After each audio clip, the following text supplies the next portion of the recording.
Guys, panoorin itong manok na to guys. Tingnan nyo. Tingnan nyo kung anong gagawin niya guys. So ayan, habang kinukuhanan ng kuto ng aso mga guys. Tingnan nyo.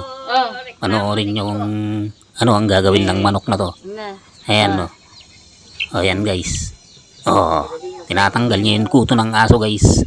So siya ang tagatanggal ng kuto ng aso dito guys. So ayan no. Sige.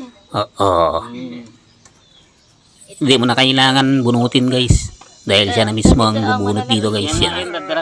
Titigin nyo ulit guys. Ayan. So ayan guys. Libre ng pagtanggal ng kuto dito guys. So ayan. So ayan nga guys. Napakatalino nga itong manok na to guys. So kung inyong makikita guys. Yan. Kita nyo naman guys kung kahit sa tenga guys.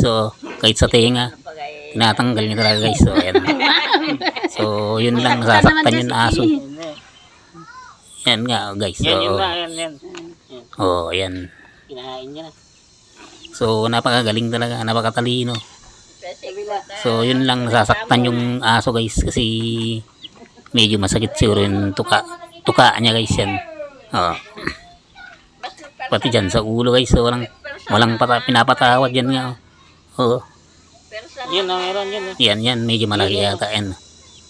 Yan. Yun. Kinuha nyo. So yan nga guys. Comment below.